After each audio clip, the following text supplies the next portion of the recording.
Es momento de presentar Mensaje que Restaura.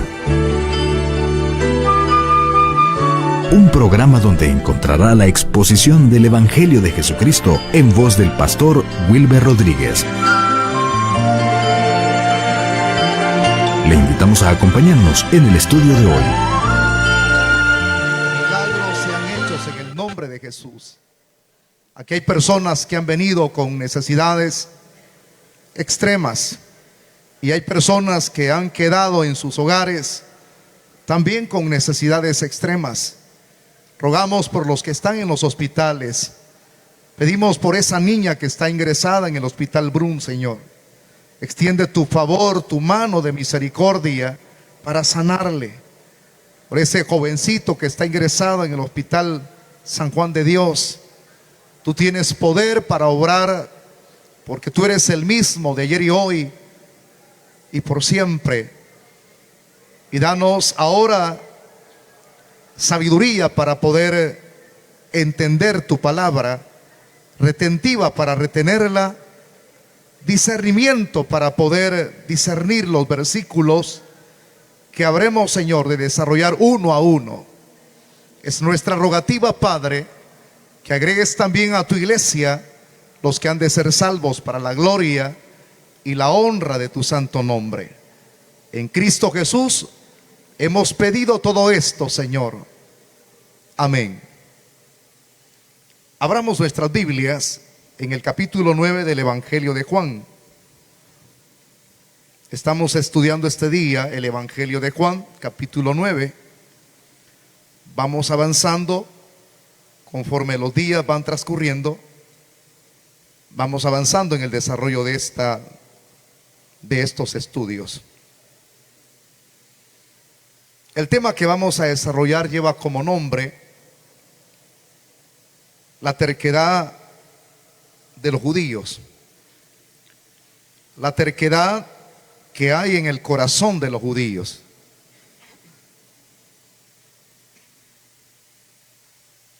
Dice la Biblia, la palabra del Señor, en el verso 17 al verso 24. Entonces volvieron a decirle al ciego: ¿qué dices tú del que te abrió los ojos? Y él dijo que es profeta. Pero los judíos no creían que él había sido ciego. Vaya prestando todo el interés en los versículos que usted va leyendo despacio. No creían que él había sido ciego y que había recibido la vista, hasta que llamaron a los padres del que había recibido la vista y les preguntaron diciendo: ¿es este vuestro hijo, el que vosotros decís que nació ciego? ¿Cómo pues ve ahora? Versículo 20: sus padres respondieron y les dijeron: sabemos que este es nuestro hijo y que nació ciego, pero cómo vea ahora no lo sabemos, o quién le haya abierto los ojos nosotros tampoco lo sabemos. Edad tiene, preguntadle a él, él hablará por sí mismo. Esto dijeron sus padres porque tenían miedo de los judíos, por cuanto los judíos ya habían acordado que si alguno confesase que Jesús era el Mesías, fuera expulsado de la sinagoga.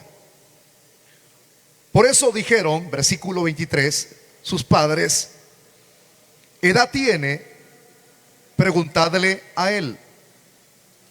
Entonces volvieron a llamar al hombre que había sido ciego y le dijeron: da gloria a Dios. Nosotros sabemos que ese hombre es pecador. Hasta ahí vamos a dejar la lectura. Por favor, tome su asiento y le voy a hacer dos rogativas. Dos rogativas. Una es, por favor, apágueme su celular por 50 minutos. Y lo otro, si usted ha dispuesto el entrar de manera voluntaria dentro de este recinto, procure permanecer en el tiempo el cual vamos a llevarnos para poder impartir esta disertación. Yo por ningún momento pospusiese el venir a oír el mensaje. Hay quienes andan afanados en tantas cosas que dejan la palabra a un lado, cuando esto es lo más importante. Iniciamos entonces la disertación de esta noche. Enlazamos el tema de hoy con la temática que ya hemos desarrollado la semana anterior. ¿Se recuerdan que el tema anterior llevaba como nombre el interrogatorio? Pues entonces, según el contexto, había comenzado o había iniciado un interrogatorio, yo lo diría así, para poder cerciorarse con respecto, supuestamente en el pensamiento de los del Sanedrín, es decir, los fariseos, al cerciorarse de la sanidad de este hombre, la cual se había realizado el día sábado, el objetivo era entonces el poder dar un fallo con respecto a lo que se había realizado ese día sábado en favor de este hombre ciego. Las intenciones de la multitud al llevar a aquel hombre ciego ante los fariseos que estaban reunidos por allí, no en su cuartel general, sino en alguna casa de alguno de ellos. Entonces ahí fue donde llevaron a esta persona y con él comenzaron este interrogatorio que ya hemos desarrollado. Comenzaron a hacerle preguntas, porque en eso consiste un interrogatorio, en hacerle preguntas a las personas. Y conforme a las preguntas que le iban haciendo, el hombre iba respondiendo. Entonces, ellos se cercioran de que él era, al preguntarle, si él era el que con anterioridad él había estado en esa condición, es decir, de ceguedad. Pero hay algo lo cual yo no quiero estar repitiendo de manera continua. Simplemente estoy dando este informe para que tengamos una idea de la continuación de lo que es el relato y no vayamos a quedar en la luna o en Júpiter al explicar ya de manera detallada lo que es en sí esta temática. Entonces, como no pudieron en sí sacar lo que es un fallo porque no podían hacerlo hasta ese momento, no podían dar el fallo final de desaprobación, porque había una división entre esa cantidad de fariseos. Esa división que había de esa cantidad de fariseos era muy notorio, porque a la luz de los 3 evangelios sinópticos y del evangelio de Juan, se hace de notar que hay quienes tenían cierto tipo de favoritivismo en la misma persona del Señor Jesucristo. Cuando decimos la palabra favoritismo, es porque la Escritura, por ejemplo, habla de ello. Acuérdense, la palabra, no diciéndola de manera extensa, nosotros podríamos decirla favorito. El favoritismo va enlazado con lo que es la admiración. Si yo admiro a una persona, diría, él es mi favorito. Hay quienes de ustedes miran programas de televisión y han de tener programas que son sus favoritos a cierta hora del día.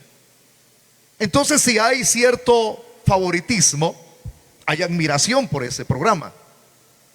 Así era con respecto a lo que había en la persona de Jesús. Claro, la otra parte le odiaba, hay quienes querían matarlo, pero tenía personas que lo estimaban. Entonces, ¿quiénes eran esos que lo estimaban? Vemos en la Biblia, lo decía la semana anterior, a un Nicodemo, que en el capítulo 3 del Evangelio de Juan se observa de que él llegó de noche. De noche buscó a Jesús. ¿Por qué de noche? Porque él sabía de manera personal que como era perteneciente a la secta de los fariseos, él se arriesgaba el que pudiese haber cierto tipo de señalamiento en su contra. Porque si lo veían que él buscaba a Jesús de manera abierta durante el día, entonces lo iban a juzgar de manera adelantada, como diciendo, él es otro seguidor más de ese tal Jesús. Porque acuérdese que esta secta aborrecía de manera tremenda al Señor, porque el Señor ya los había confrontado de manera abierta en varias ocasiones. Los había tratado de hipócritas, porque eso es lo que eran, hipócritas, sepulcros blanqueados. A cualquiera le agradaría una confrontación de tal tipo. La mitad entonces le amaba, le estimaba, sentían admiración sobre él, y la otra mitad lo quería asesinar. Entonces, si había esa división entre el concilio, entre este Sanedrín, no se podía dar un fallo del todo por esa división. Ahora, ¿habría que escarbar más o habría que investigar más con respecto a la sanidad de este hombre? Pareciera ser que en el tema que ya hemos dejado la semana anterior, alguien podría decir en su propio análisis, no se logró nada. Bien, se logró algo. Porque lo que usted acaba de leer en el versículo 17, si usted analiza el verso 16, siempre de Juan capítulo 9, encontrará como que aquello queda inconcluso. Lo voy a leer. Entonces algunos de los fariseos decían, ese hombre no procede de Dios, refiriéndose a Cristo, porque no guarda el día de reposo. Otros decían, ¿cómo puede un hombre pecador hacer estas señales? Es decir, ¿cómo es que si él fuese una persona pecadora, entonces ¿de dónde vienen las señales? Pues, porque un pecador no puede hacer esto. Acuérdese que según el periodo antiguo testamentario, en esas épocas habían habido épocas de apostasía. Aparecían falsos profetas, gente que se hacía tener las poses de un profeta, es decir, de un enviado de Dios, y era un falso. Un falso no puede hacer nada, no puede hacer nada. Pero alguien que es enviado de Dios, como le dijo Nicodemo en sus propias expresiones a Cristo en el capítulo 3, las cosas, las señales que tú haces, solamente las puede hacer a alguien que venga de arriba. Entonces, ¿cómo puede ser un hombre pecador que haga estas cosas? Si es pecador no puede hacer nada, es decir, no tiene el respaldo de Dios. Alguien que sí tenga el respaldo de Dios hace estas señales. Entonces, como contradiciendo, él no es pecador, él no es cualquier persona. Y dice el texto, había disensión entre ellos. Parece ser, por eso es que lo leí, que no se obtuvo ningún resultado. Pero fíjese, hermano, esto de la partición o de la división del concilio acerca del tipo de fallo que habría de darse con respecto a este hombre, si era o daban su aprobación con respecto a la sanidad o no, para poder corroborar cuando hay cierta incertidumbre en tales experiencias que las personas atraviesan, ya sea en lo que alguien pudiera hablar en contra de una persona, o haya visto, y por ahí vienen a decir: fíjese, hermano, que vimos a tal persona hacer este tipo de acción negativa, o oímos por allá. Yo siempre he dicho esto, que para poder dar un aval, un sí, acerca de lo que se está diciendo de alguien, se tienen que presentar testigos. Si no hay testigos, la Biblia lo habla, lo estipula, serían 2 o más. Si alguien viene diciendo: yo vi lo que el hermano hizo, entonces presénteme las pruebas del delito. Es decir, tráigame los testigos. Cuando alguien se niega el hacerlo, simplemente es un chambroso, porque la evidencia de peso son los testigos. Si estos testigos están, y está la persona a quien se ha visto cometer el agravio, es confrontada y aún así lo niega, es un hipócrita. Los testigos es de peso. Estamos hablando de testigos comprados o alguien que invente cosas. Eso serían peor que un hipócrita si alguien inventara acusación falsa en contra de su hermano, solo porque le cae mal. Veamos aquí, es el caso de una sanidad. Se quería corroborar si en verdad este era ciego.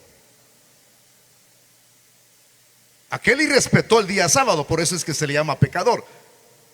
Pero en verdad este hombre habrá recibido su sanidad. Entonces, la evidencia, traigámosla, los testigos.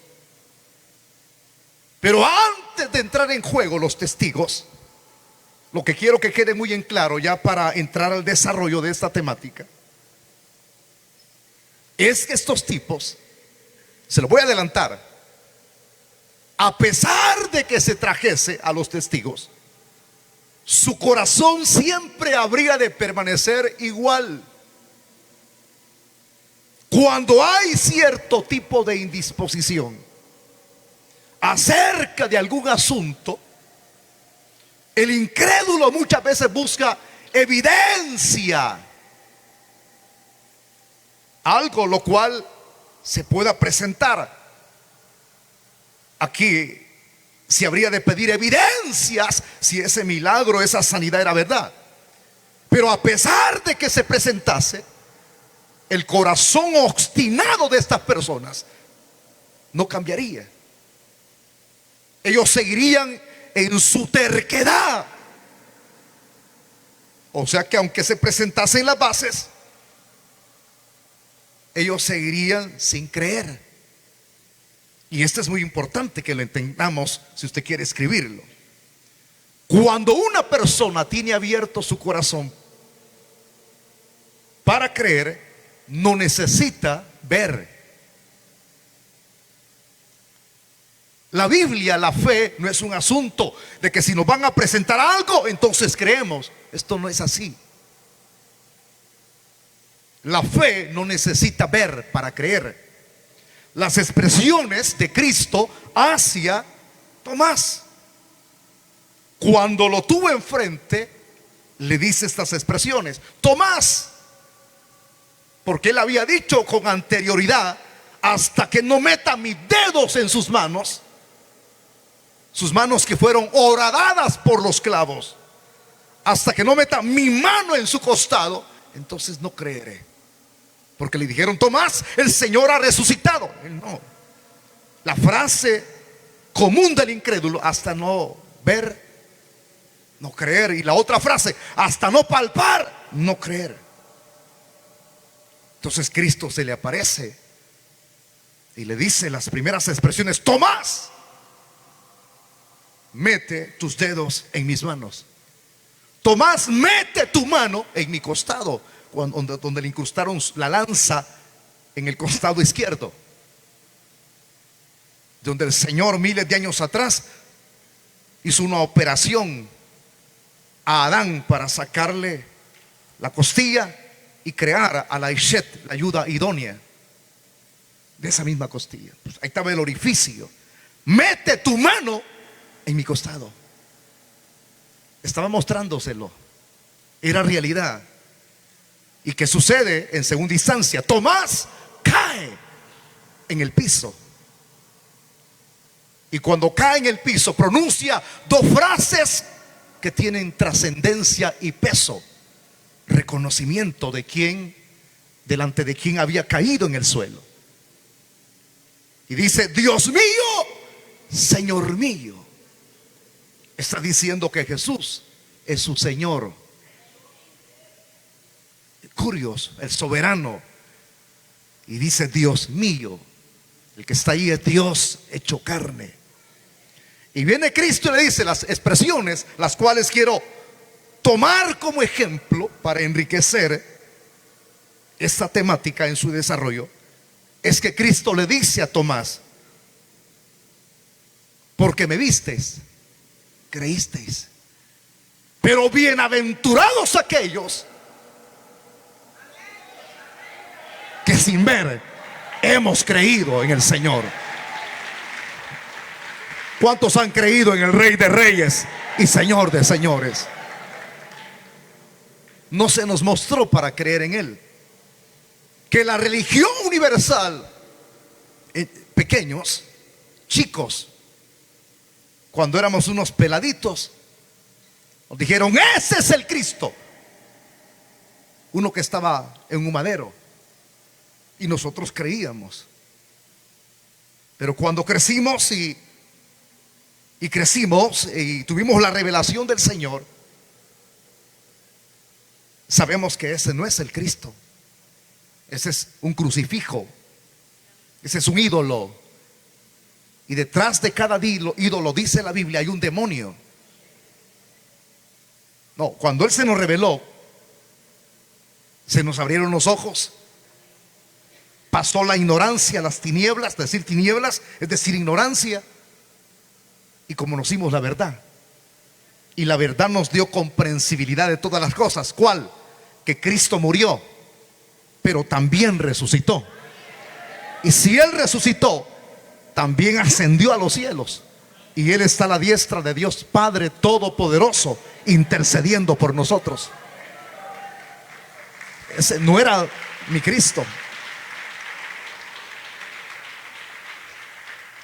No es porque nos mostraron Él es y creímos. No, eso fue por revelación. Nadie está en el Evangelio si no tiene la revelación. Porque nadie puede estar en el Evangelio por su propia sabiduría. La sabiduría humana no ayuda para conocer a Dios. Tiene que ser la revelación de Dios. Las expresiones de Cristo en Cesarea de Filipo a Pedro: tú eres el Cristo, el Hijo del Dios viviente, dijo Él. Esto no te lo ha revelado carne ni sangre, sino mi Padre que está en los cielos. El hacer una confesión de fe, el estar firmes en el Evangelio, proviene de lo que es la revelación de Dios. Entonces estamos presentando el ejemplo de creer por la fe. El que cree no necesita que se le muestre algo. Que se le muestre algo. Suficiente con creer. Por eso es que dice la Biblia que nosotros ya no caminamos por vista, sino por fe. Y la Biblia dice que sin fe es imposible agradar a Dios. ¿Está claro?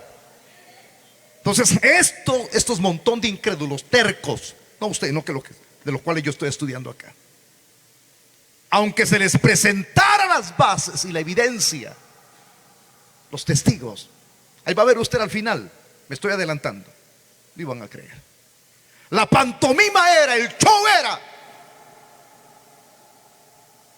Volvamos a preguntarle, leamos el versículo 17. Entonces volvieron a decirle al ciego, lo volvieron a agarrar al pobre, como que es un segundo interrogatorio. Me lo agarran. Y cuando lo agarran, le hacen una pregunta. ¿Qué dices tú del que te abrió los ojos? Contéstanos. ¿Qué dices tú con respecto a la persona de quien te abrió los ojos? ¿Qué dices tú de él? ¿Qué dices tú? Ahora, siguiendo la explicación, en esta segunda interrogación que le hacen al ciego, aquí quiero que quede muy en claro esto antes de extender el análisis y dar una exégesis completa de lo que es el texto. ¿Será que por sí sola aquella división había surgido? Cuando hay algo que ocurre en un gobierno o en una familia, por ejemplo, el dinero no alcanza. El esposo dice: fíjese, mi amor, que ya tengo 2 quincenas que me están robando y solo traigo $30 de los 400 que me pagan.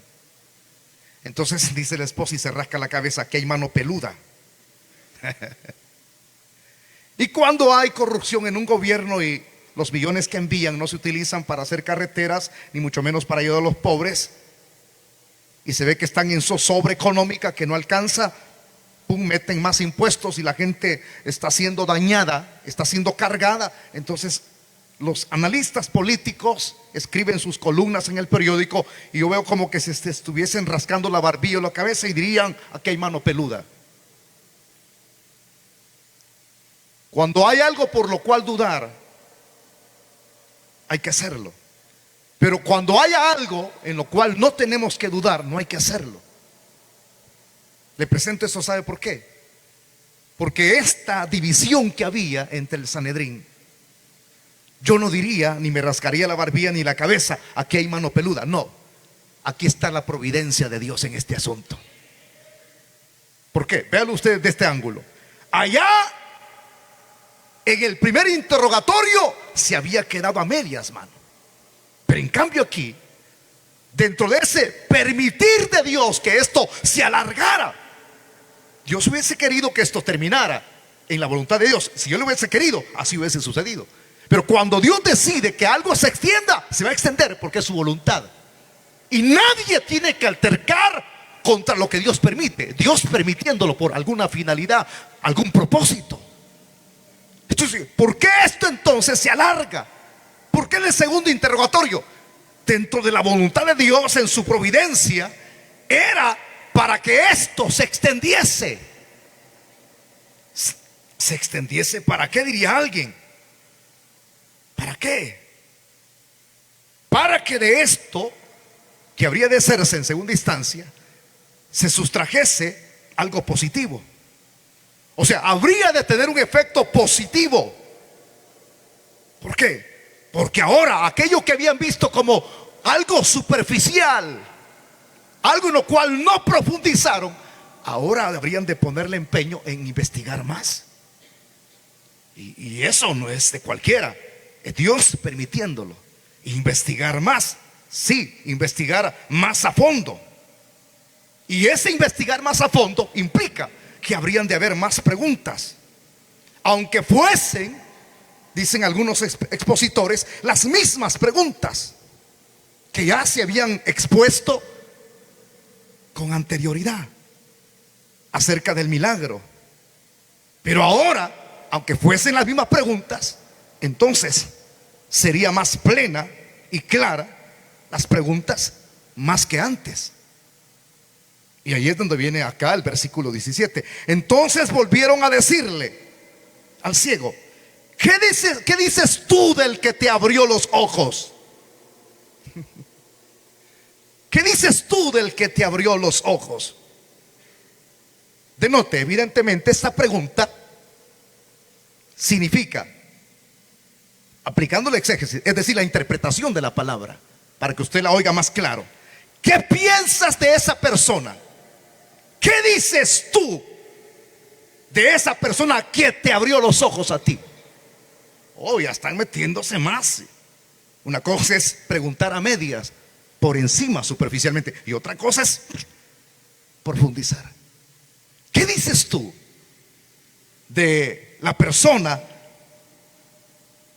que te ha abierto los ojos? Verso 17. ¿Qué dices tú? ¿Quién crees que es?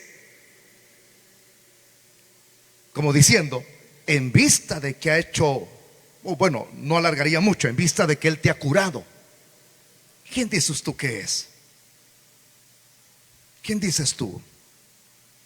Fíjese que la pregunta no era en cuanto a la veracidad del milagro, si usted la lee despacio el texto, sino en cuanto a la persona que la había obrado. O sea, ya no era señalar el sábado, sino era diferente.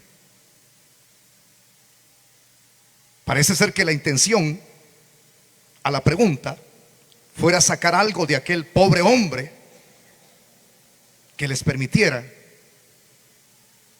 condenar a Jesús. Esos tipos tenían una terquedad satánica tan tremenda, hermano. Era un pobre. En ese momento era un pobre, pero era bienaventurado, porque una persona que recibe un milagro, una sanidad, es dichoso, aunque no lo conocía todavía. Pobre en el sentido que aquí lo estaban rodeando culebras, porque estos tipos eran una generación de víboras. ¿Quién utilizaba esas expresiones? Juan el Bautista, correcto. Estamos ubicados en el trasfondo, ¿verdad? Histórico. Generación de víboras. ¿Quién os enseñó a huir de la ira venidera? Es como cuando a las culebras se les echa veneno, rápido salen para la cueva. Así son todos aquellos que ven los mensajes de la palabra y que los confronta. Se salen rápido a agarrar su carro como las culebras y se van. O ya no vuelven. Es una generación de víboras. ¿Qué dices tú? Querían sacar algo de este hombre. Pero qué bueno que estaban preguntando. ¿Qué dices tú? Dinos. ¿Qué dices? Bueno, a pesar de estar rodeado por culebras, él tendría que dar una respuesta. Todo interrogatorio se demanda que haya una respuesta. Entonces, ¿qué diría él en medio de esa jauría de animales? Dice el versículo 17. No vaya a pasar su Biblia, por favor. Siga leyendo conmigo. Y él dijo que es profeta. O sea, diciéndolo, ustedes me están preguntando con respecto a él. Bueno, no me queda otra cosa que decirles que él es profeta. La expresión decir él es profeta, él está diciendo, él es un enviado de Dios. Él es un enviado de Dios. Esta expresión era muestra de, le voy a decir así, de una fe incipiente de este hombre. ¿Por qué una respuesta de su fe incipiente? Porque él no conocía quién lo había sanado. Estamos ubicados. Si usted dice, ¿por qué? Porque era ciego. Y Jesús le untó lodo y le dijo, vete a lavar al estanque. ¿Ah? Vete a lavar. A él, y ahí iban acompañándolo, pero él no vio. Cuando él regresó, Jesús ya no estaba allí. Y además que el hombre no agarró para donde Jesús, él agarró para su vecindario. Pero tenía una fe incipiente por parte de su persona, porque había sido curado. Y cuando él dice, es profeta, esa es una declaración de su creencia en que la persona que había obrado una curación tan tremenda como la que había sucedido en él, en su físico, bueno, no podía él decir otra cosa más que solamente señalarlo a él como profeta, como un enviado de Dios, porque si era un enviado de Dios es porque tenía el respaldo del poder de Dios. Y Jesús lo tenía. Los milagros que Jesús realizaba daban a entender quién era él. Díganle a Juan, dijo Cristo, los ciegos ven, los cojos andan. Ahí van los dos. Porque se evidenciaba que él era el Yoshua, es decir, el Mesías, el Hijo de Dios. Y decir, él es profeta.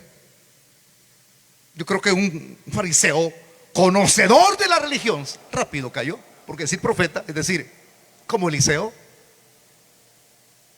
como Elías, que tienen el respaldo de Dios, como diciendo, no es cualquier hombre. Por eso le estoy diciendo que dentro de la permisibilidad de Dios, Él quiso que se diese esa división para alargar más el testimonio y para que ellos alargaran más la investigación.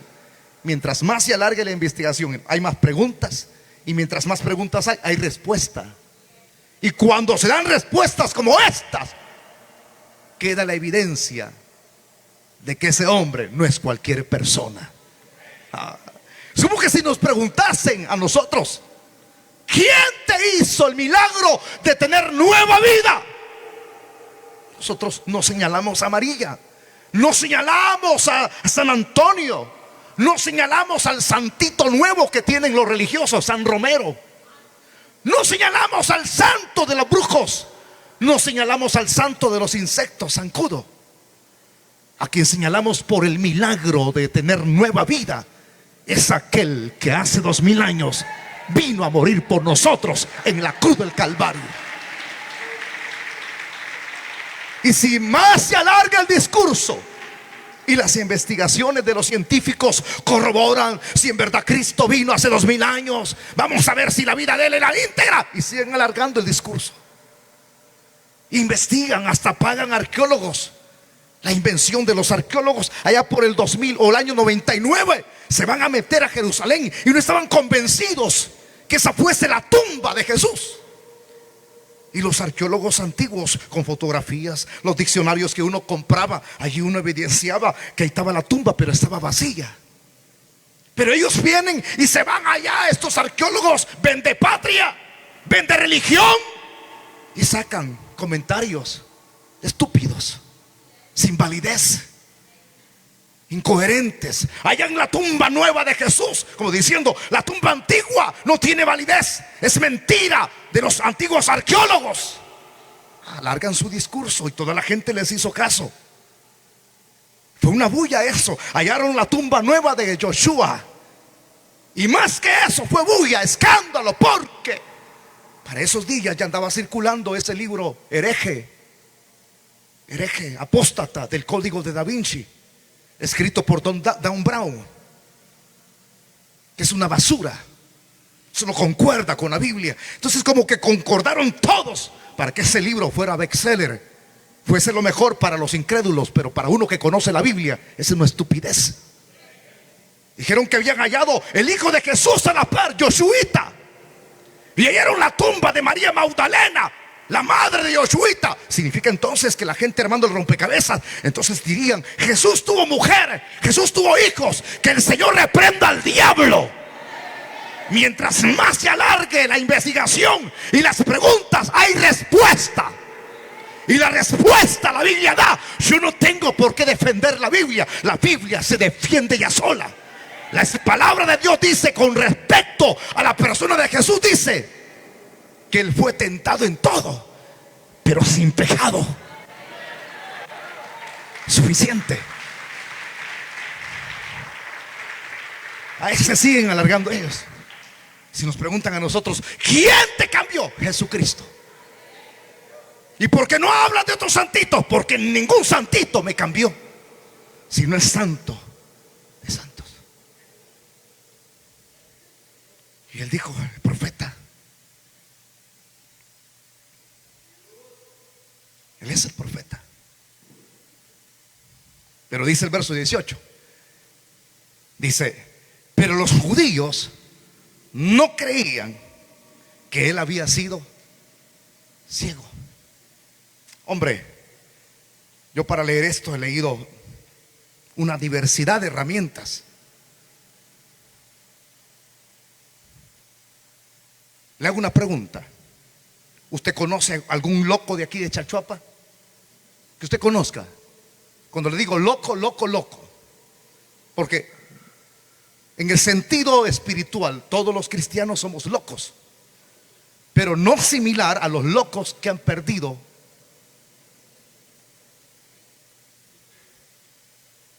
tienen sus 5 sentidos atrofiados. Y algunos han quedado cruzados por la droga, otros porque fueron pícaros, algunos eran cristianos y jugaron con el Señor, andaban fumando, andaban chiviando, andaban en una vida de diviertes.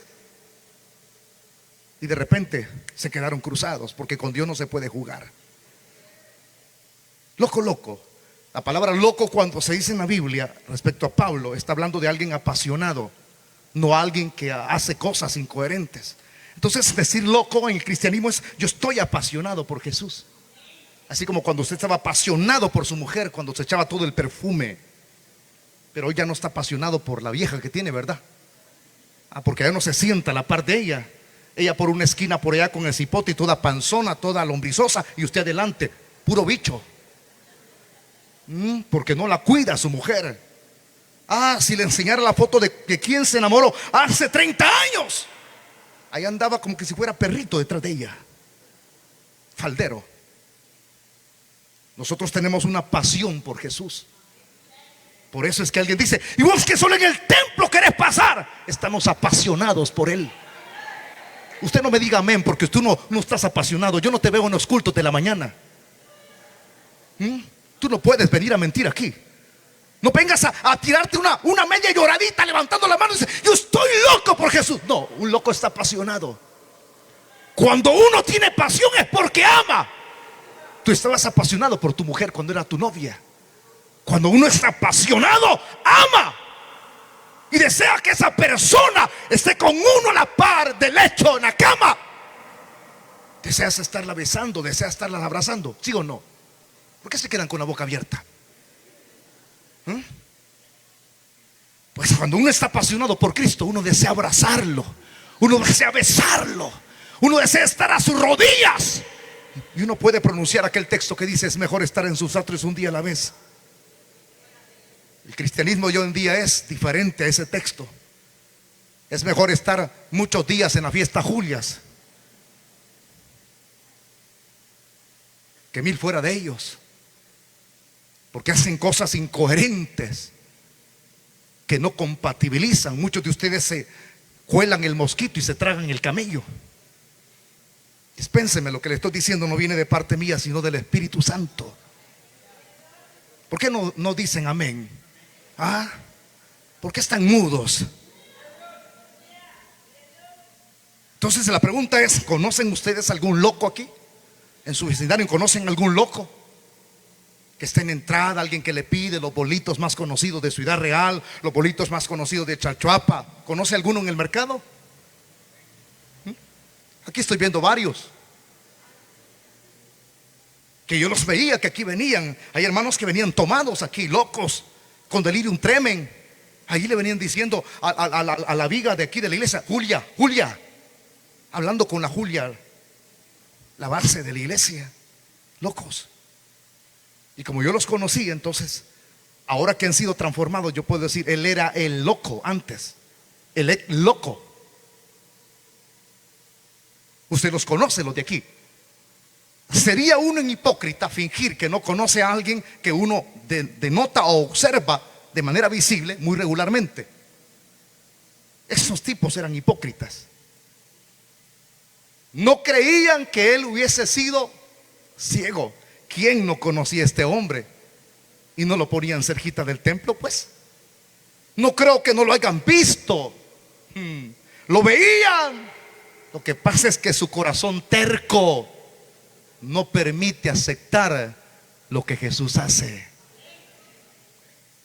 ¿Estamos en ese acuerdo? Pero los judíos no creían que él había sido ciego. No creían. Si usted observa la Biblia y la lee, en otros pasajes de las Escrituras, uno puede encontrar que ese corazón sigue siendo el mismo.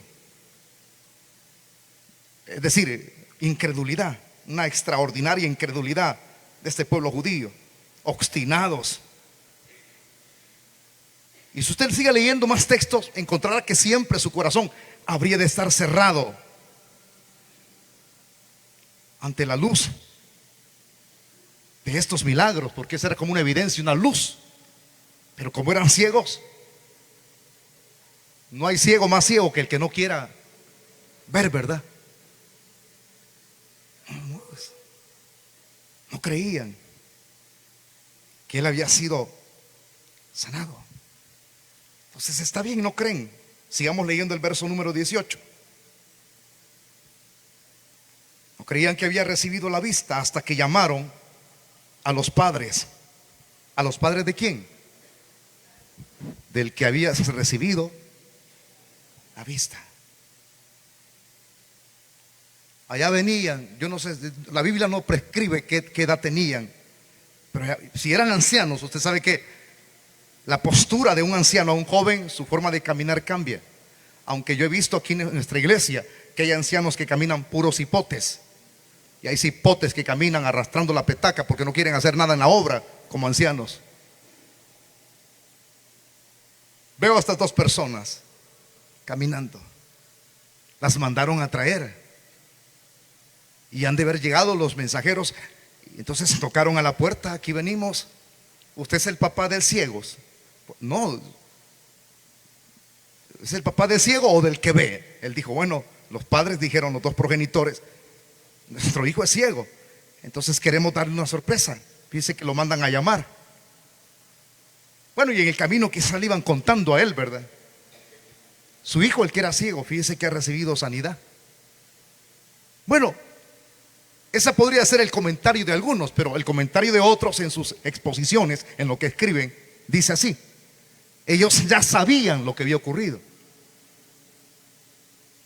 ¿Cuál de los dos ejemplos es el más certero? El segundo, porque esa era bulla en el vecindario, y para donde él agarró cuando fue sanado fue al vecindario. Significa entonces que sus padres ya sabían, pero que vinieron para presentar evidencias ante el segundo interrogatorio que se les haría a ellos. Vinieron. Por eso es que aquí se hace referencia a una petición o a un llamamiento público de los padres para que se presentaran ante el concilio. Y esto no es tan lejos de lo que nosotros conocemos aquí, porque en lo secular, de igual manera, cuando se cita a ciertos testigos para que se presenten ante un tribunal, se les manda una notificación, y es casi similar a eso, y la persona tiene que ir, y cuando le mandan esa notificación, entonces por eso lo llamaron. ¿Por qué? Porque nuevamente se vuelve a insertar esto. ¿Qué? Podría ser que estos no creyeran que aquel hombre había sido ciego, porque puede ser que alguien tenga una confusión de identidades, porque hay caras parecidas. Hay caras parecidas en este mundo, hermano, tan parecidas que en veces a mí me han confundido. Me han confundido, sí. He andado en lugares en donde a mí me han confundido. Entonces yo digo, nos vemos pues, ahí me saludas a tu mamá Margarita. No, mi mamá no es mamá Margarita. Y hay algunos que me he encontrado y dicen, me recuerdo cuando estabas chiquitito, qué llorón eras. Y aquí en Santana, y yo no nací aquí en Santana, yo nací en Brasil.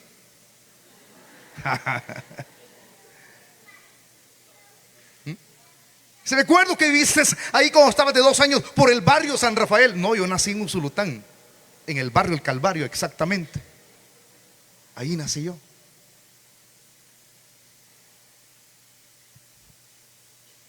Hay caras parecidas. Y es probable que el mandar a traer los padres era para poder salir de esa incertidumbre o de algún error, porque había habido un caso de confusión de identidades. Probablemente los testigos dijeran, los vecinos dijeran: él es el ciego. Estaban confundidos y no era ciego. Probablemente sea otro. Y quienes podrían dar su aval, su aprobación de quién era, eran los padres. Y allí se iba a solucionar el problema de confusión de identidades. Entonces dice que cuando lo llamaron a los padres del que había recibido la vista, verso 19, les preguntaron, diciendo, o sea, ellos llegaron y vieron la multitud, ¿verdad?, de los señorones, porque estos señorones eran la crema y la nata de la religión. ¿Ah? No, hombre, es como aquellos que utilizan títulos en el púlpito. Hoy está de moda eso: doctor en teología. Sube el Señor con una gran barrigona, mano. Y no, ya no le pueden llamar de otra manera. El doctor. Hombre, Cristo nunca utilizó títulos. Él era el humilde carpintero de Galilea, el que vino de arriba, el Hijo de Dios. No, le dicen reverendo. Pues, a mí reventado me pusieron por allá, hermano. Títulos para darle más elevación a su orgullo.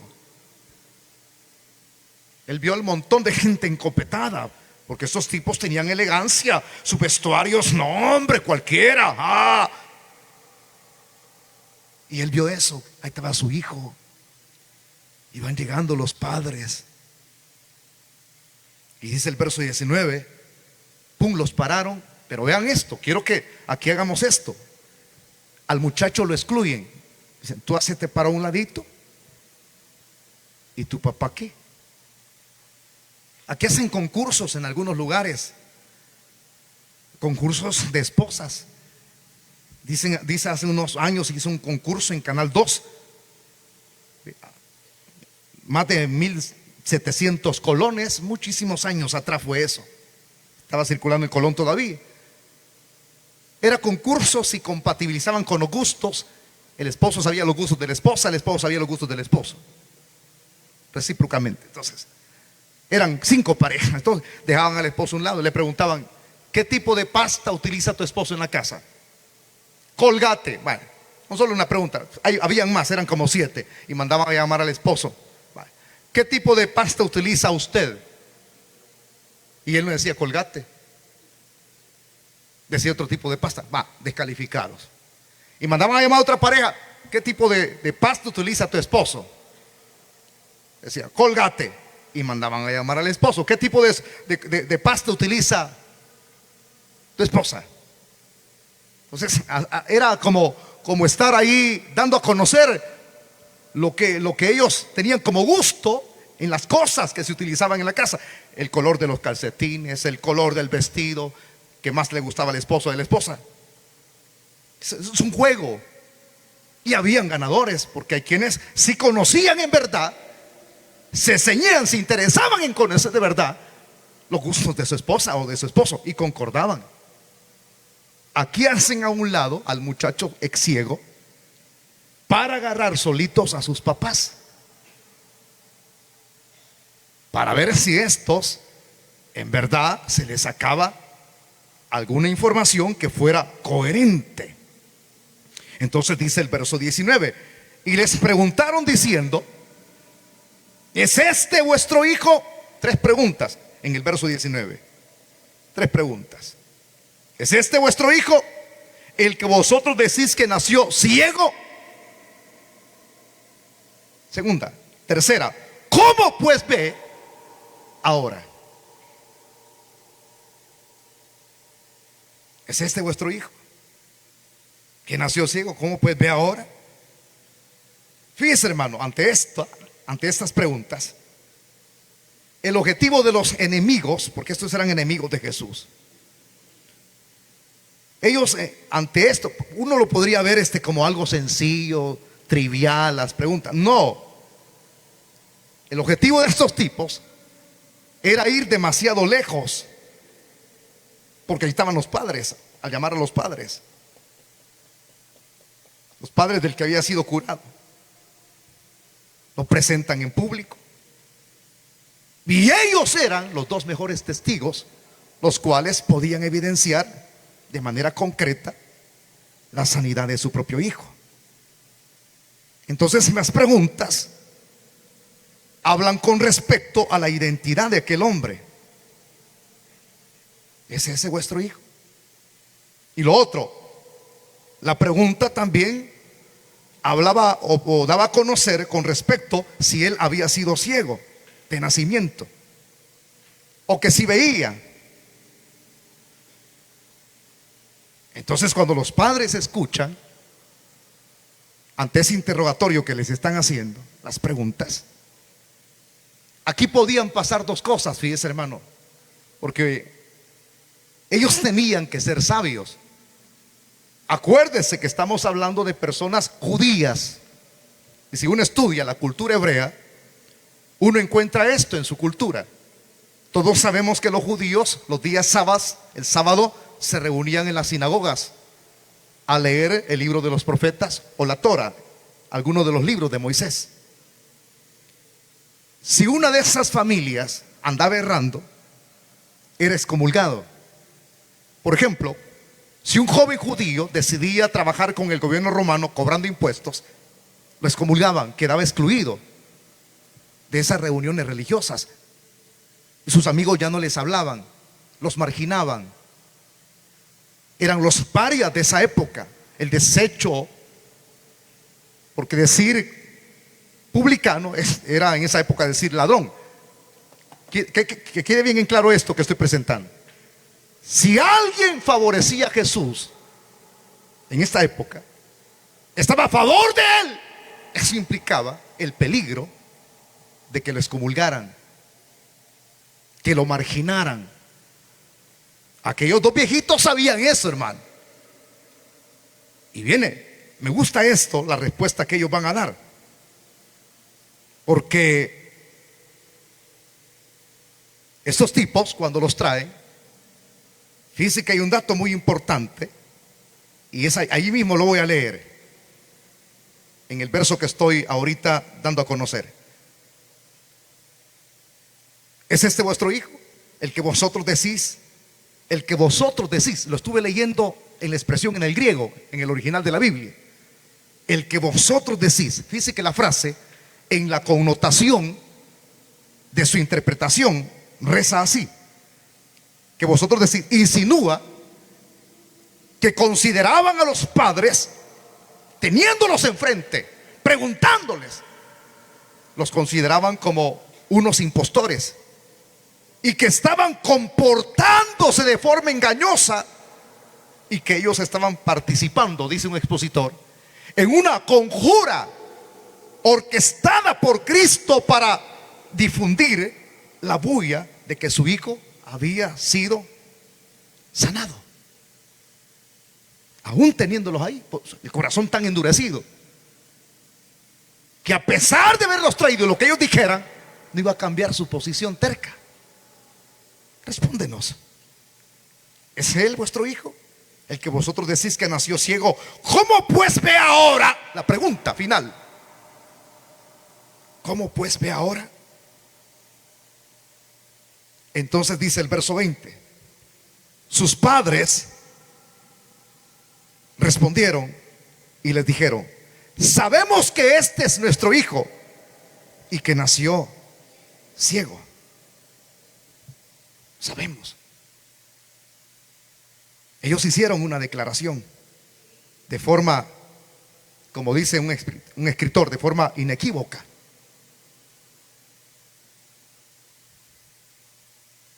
E incontrovertible, fuera de cualquier duda, que el hombre que se encontraba ante el Sanedrín era alguien que sabían obviamente de primera mano que había nacido ciego.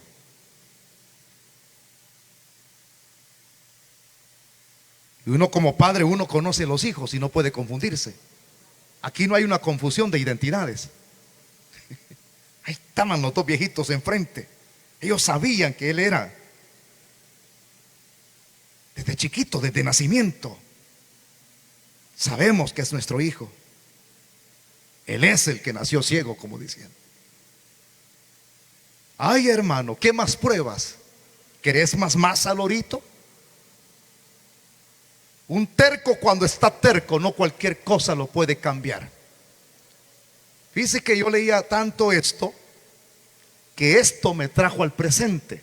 Dice un expositor: ahora sabes el comportamiento de un judío terco que niega la mesianía de Cristo.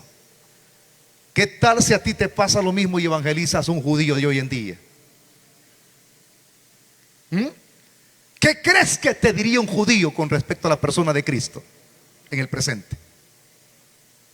No, ellos dicen que Cristo es el mayor impostor, los judíos en la actualidad, que Cristo es la peor vergüenza como judío de su país. Y ese es maldito, ese no es el Mesías. Ellos esperan otro Mesías. Entonces, ¿volviera a suceder lo mismo? Sí. Muchas veces las expresiones o las pruebas no pueden cambiar a nadie si no hay la revelación de Dios. ¿Cuántos decimos gloria a Dios en esta noche?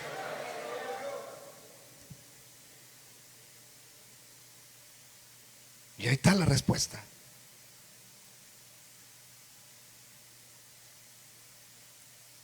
Él es ciego.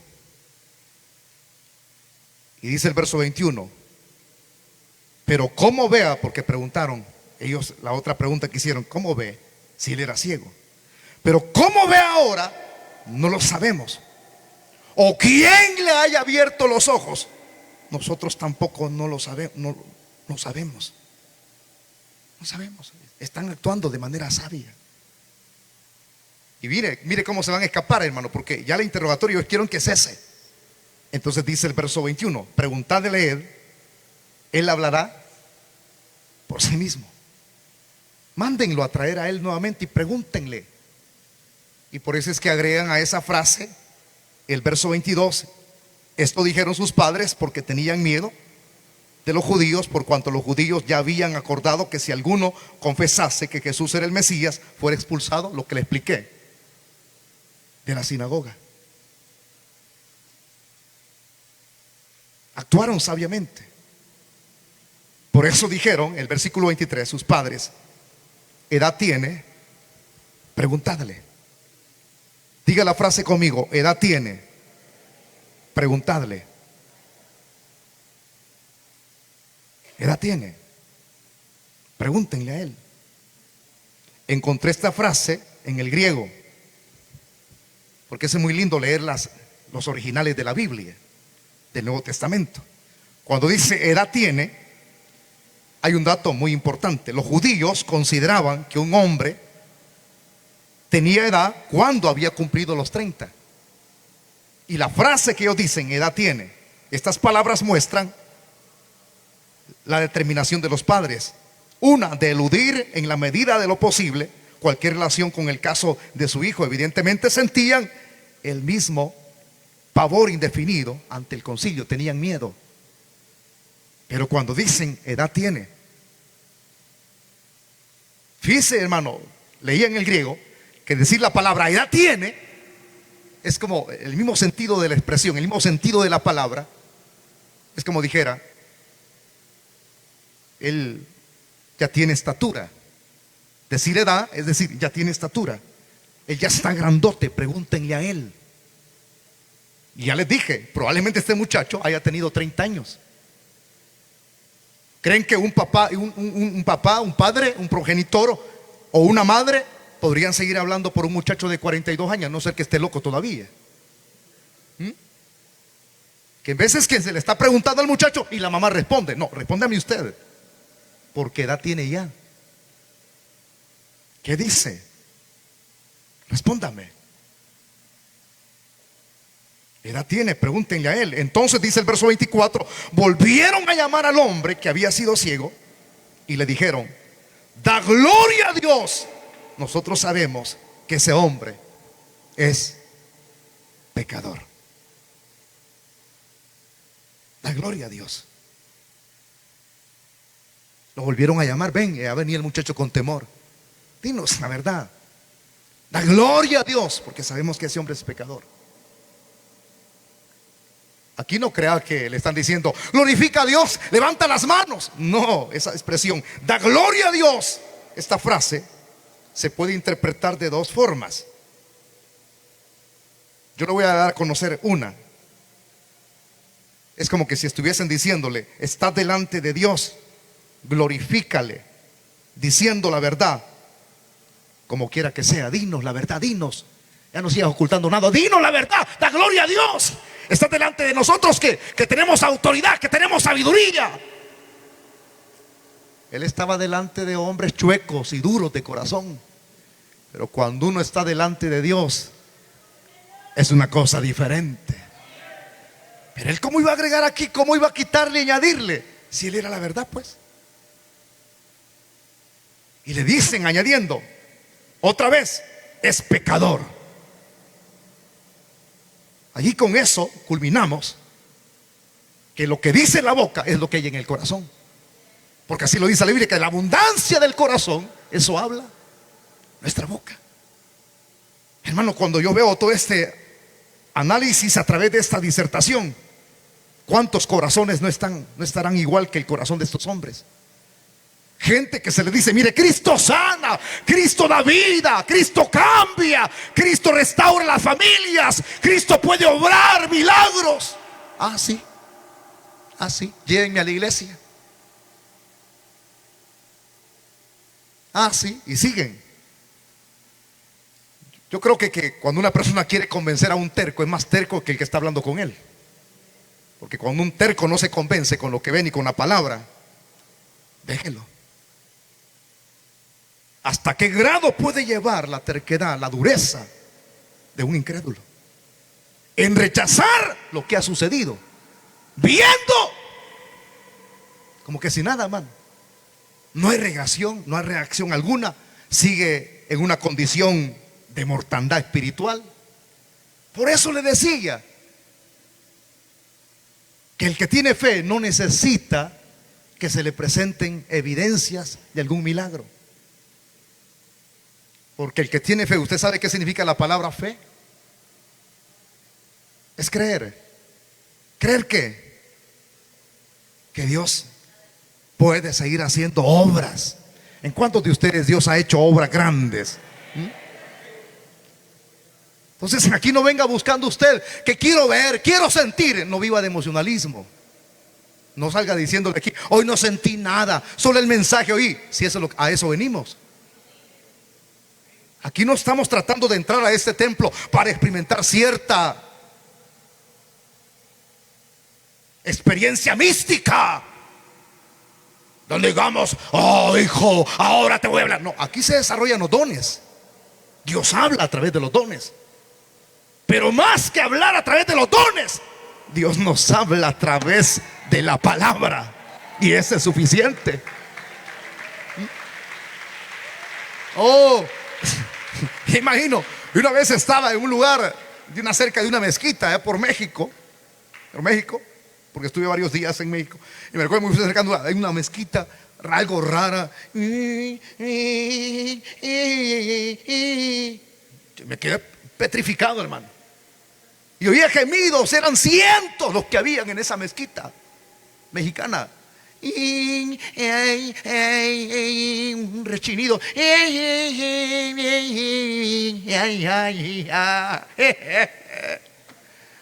Hora y media pasé viendo y nada.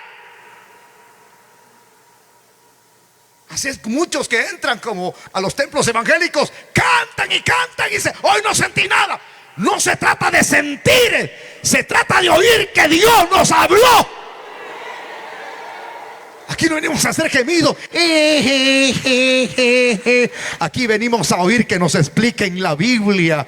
Y al oírla entendemos cuál es la voluntad de Dios. Aquí no va a salir lo mismo, al contrario, va a salir con una experiencia diciendo, venía débil y Dios me fortaleció. Venía mal y Él me restauró.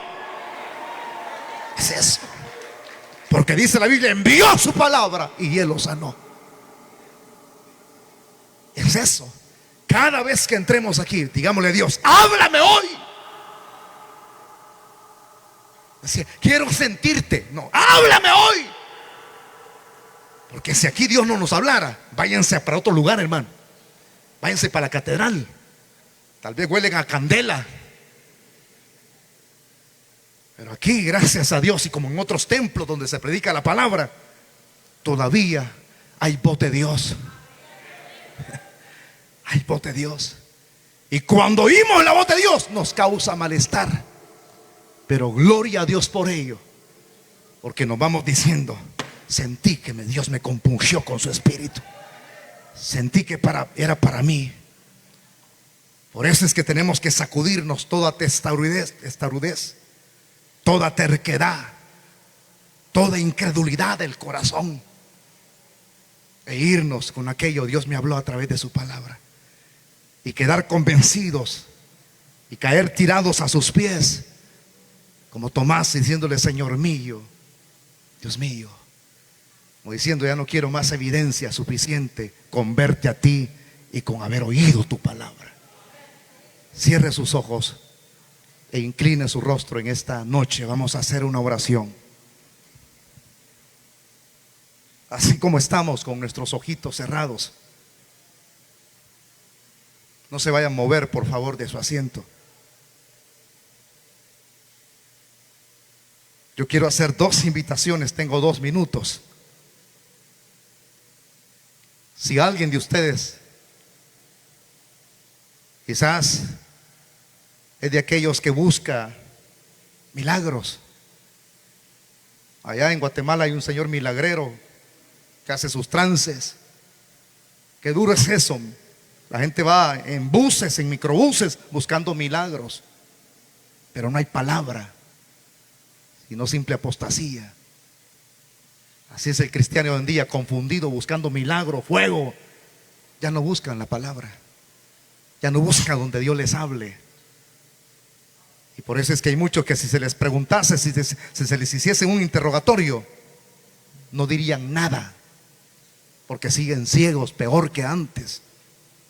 Pero todo aquel que ha recibido una experiencia de la revelación de Dios diría, yo era ciego y ahora veo la luz gloriosa que me dio Jesús. Si hubiera alguna persona que quiere tener un encuentro personal con Jesucristo en esta noche, voy a pedir a todos aquellos que son amigos que se pongan de pie, los que hoy le van a rendir su vida al Señor por primera vez. Rápido.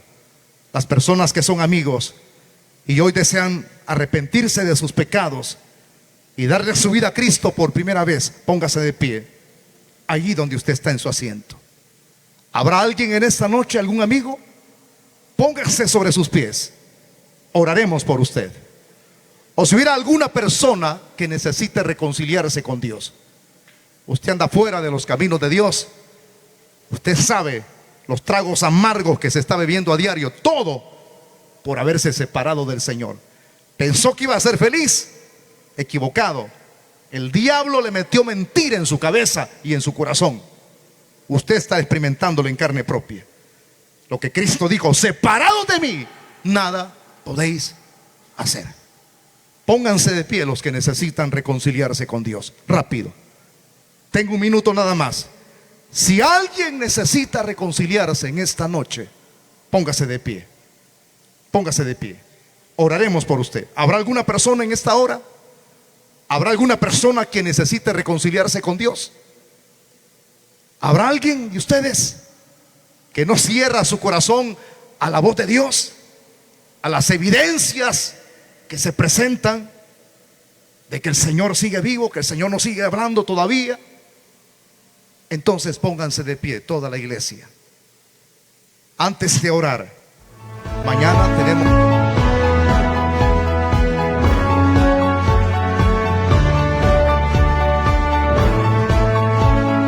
Misión Cristiana, la palabra que cambia, presentó el poderoso mensaje de salvación.